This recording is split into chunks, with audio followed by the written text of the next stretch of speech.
साध संगत जी, प्रेम से कहना धन निरंकार जी। एक नई साखी के साथ स्वागत है आप सभी का आपके ही अपने चैनल पर। आज की साखी का विषय है किस्मत का खेल। तो चलिए सुनते हैं आज की ये साखी। साध संगत जी, सुनील अपने तीनों भाइयों में सबसे छोटा था। एक दिन अपने गांव के बाहर से गुजरने वाली रेलवे लाइन से हटकर कुछ दूरी पर स्थित चबूतरे पर बैठा सुनील ट्रेन का इंतजार कर रहा था। अवसाद की लकीरें सुनील के चेहरे पर साफ दिखाई दे रही थी। गर्मियों का मौसम था। प्रचंड धूप की तपिश की वजह से चारों तरफ सन्नाटा छाया हुआ था। 3 बजने वाले थे, लेकिन 2 बजे वाली ट्रेन भी उस समय तक वहां से नहीं गुजरी थी। साथ संगत जी, सुनील के स्नातक होने के बाद उसके दोनों बड़े भाइयों ने मिलकर उसकी शादी कर दी और अपने फर्ज को पूरा कर लिया। अब इस प्रत्याशा में कि हमारे छोटे भाई को नौकरी तो देर सवेर मिल ही जाएगी। 1 साल तक तो सुनील पर अपनी शादी का नशा चढ़ा रहा।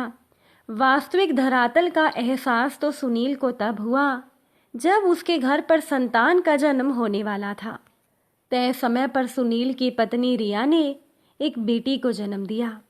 सुनील के दोनों बड़े भाई शहरों में नौकरी करते थे और वो शहरों में ही रहते थे, लेकिन गांव में उन लोगों का संयुक्त परिवार था। दोनों भाइयों के सहयोग की वजह से सुनील के घर गृहस्थी की गाड़ी चल रही थी। बेरोजगारी की वजह से सुनील घर में आर्थिक सहयोग नहीं कर पाता था, सिवाय शारीरिक श्रम के। साथ संगत जी, सुनील के माता पिता की मृत्यु कुछ वर्ष पहले ही हो गई थी। घर का सारा दारोमदार दोनों भाइयों के कंधों पर ही था। नौकरी हेतु आवेदन करने में, लिखित परीक्षाओं में और साक्षात्कारों में शामिल होने के सारे खर्च सुनील अपने भाइयों की मदद से ही कर पाता था। और ये बात सुनील की भाभियों को बहुत बुरी लगती थी। घर गृहस्थी और उनके परिवार के छोटे बड़े सभी कामों को निपटाने की जिम्मेदारी सुनील की ही थी, जबकि घर आंगन के सभी काम सुनील की पत्नी रिया करती थी। साफ सफाई करना, कपड़ों को धोना सुखाना, बर्तन मांजना, फिर अपनी जेठानियों के आदेशानुसार रसोई घर के कामों को अच्छे से करना, ये सब जिम्मेदारी रिया की ही थी। इसके बावजूद भी सुनील और रिया को बिना ताहनों और उल्हानों के खाना नसीब नहीं होता था। सुनील की व्यक्तिगत जिंदगी बदहाली और तंगहाली में गुजर रही थी। उन लोगों की हालत तो ऐसी थी कि उन्हें 10-20 रुपए के लिए भी अपनी बड़ी भाभी या मंजली भाभी के सामने हाथ फैलाना पड़ता था। साथ संगत जी, सुनील की बच्ची के लिए दूध, दवाई और जरूरत की अन्य चीजों के मद में भी खर्च हो रहा था, जो कि सुनील की दोनों भाभियों को खल रहा था। सुनील की दोनों भाभियां कोई कदम उठाने में विवश थी, क्योंकि अपने पतियों के द्वारा निर्धारित नीतियों का उल्लंघन करना उनके लिए मुश्किल था। सुनील 2-4 लिखित परीक्षाओं में और 1-2 साक्षात्कारों में शामिल भी हुआ था, लेकिन नियुक्ति से संबंधित कोई पत्र उसे नहीं मिला था। अब तो सुनील धीरे धीरे उम्मीद का दामन छोड़ने लगा था। उसे अपनी जिंदगी में चारों ओर अंधेरा ही अंधेरा दिखाई दे रहा था। शादी होने के 5 सालों तक सुनील को ना तो कोई नौकरी मिली और ना ही वो कोई रोजगार से जुड़ सका। इधर 2-3 सप्ताह से सुनील अपनी बच्ची के पालन पोषण भी अच्छे से नहीं कर पा रहा था। दूध की आपूर्ति भी दूध वाला नहीं कर रहा था, बकाया राशि के भुगतान नहीं होने की वजह से। उसकी दोनों भाभियों ने भी हाथ खड़े कर दिए थे बकाया राशि देने में, ये कहकर कि सारे पैसे खर्च हो गए। अब सुनील की भाभियों ने पैसे तो नहीं दिए, लेकिन ताहने और उलाहने देने में वो दोनों पीछे नहीं रही। अक्सर अपनी बड़ी भाभी या मंजली भाभी के कठोर व्यवहार और प्रताड़ना से सुनील अंदर ही अंदर घायल होता रहता था।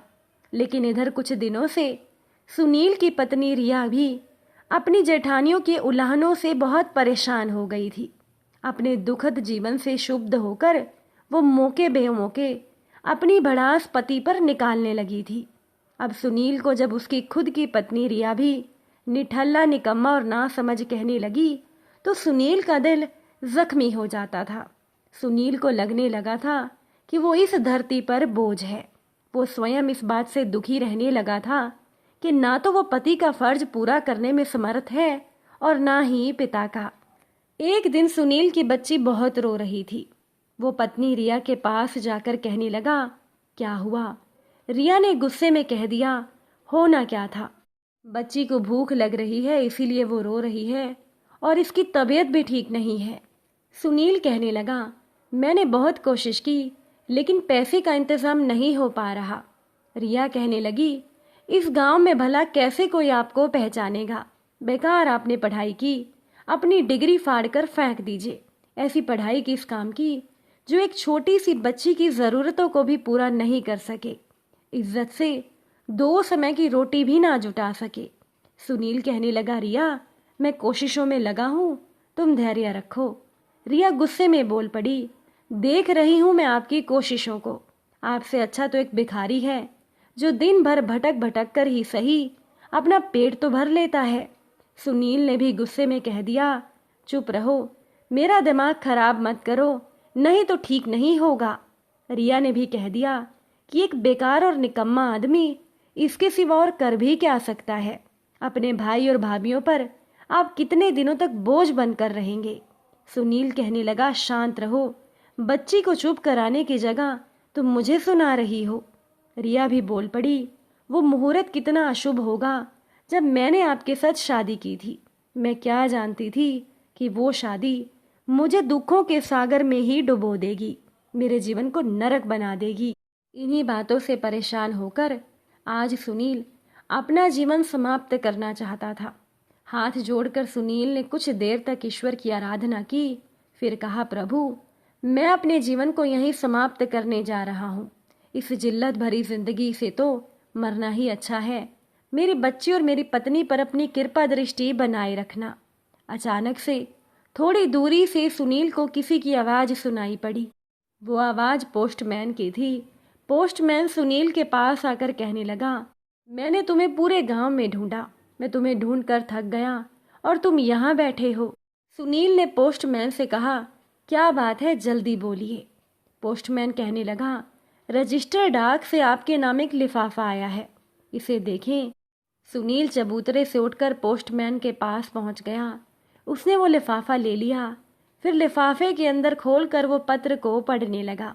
पढ़ते ही सुनील का चेहरा खुशी से दमकने लगा, क्योंकि ये उसकी नौकरी का ज्वाइनिंग लेटर था। कुछ ही पलों में सुनील की किस्मत ही बदल गई। सुनील ने अपने जीवन के खेल में बाजी मार ली थी। साध संगत जी, कहते हैं ना कि समय से पहले और भाग्य से ज़्यादा किसी को कुछ नहीं मिलता, और अब सुनील की ज़िंदगी बदलने वाली थी। पुराने समय की बात है। रामलाल नाम का एक इंसान था जो बहुत ही नेक और ईमानदार था। सारा दिन धूप में इधर उधर घूमकर वो टूटा फूटा सामान और कबाड़ जमा करता, फिर शाम को उसे बड़े कबाड़ी की दुकान पर बेचकर पेट भरने लायक कमा लेता था। एक दिन रामलाल एक घर से पुराना सामान खरीद रहा था। घर के मालिक ने उसे एक पुराना पानदान भी दे दिया, जो उसने मोल भाव करके 1 रुपए में खरीद लिया। कुछ आगे बढ़ने पर एक और घर ने उसे कुछ कबाड़ बेचा, लेकिन उस घर के मालिक को वो पानदान पसंद आ गया। उसने रामलाल से वो पानदान 5 रुपए में खरीद लिया।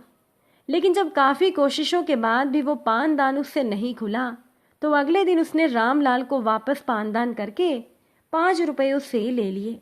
शाम को बड़े कबाड़ी ने भी वो पानदान ना खुलने की वजह से रामलाल से वो पानदान नहीं खरीदा। अगले दिन रविवार था। रविवार को बाजार के चौक पर रामलाल पुराना सामान बेचता था। वहाँ उससे कोई ग्राहक 5 रुपए देकर पानदान ले गया, लेकिन अगले रविवार वो ग्राहक वो पानदान उसे वापस कर गया, क्योंकि वो उससे भी नहीं खुला था।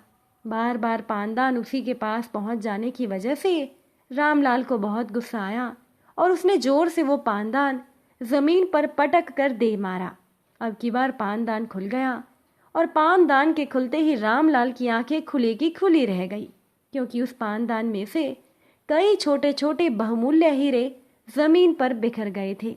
अगले दिन सुबह रामलाल उसी घर में गया जहां से उसने पानदान खरीदा था।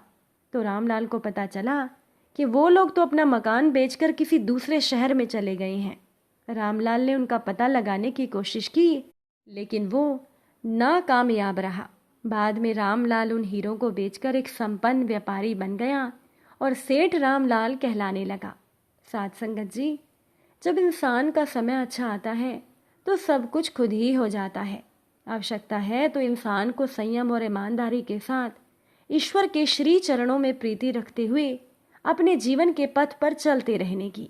कहीं ऐसा ना हो कि हम अपने दुष्कर्मों से अपने आए हुए भाग्य को नाराज करके वापस लौटा दें। कहा भी गया है कि समय से पहले भाग्य से ज़्यादा किसी को कुछ नहीं मिलता। यही रामलाल के साथ भी हुआ।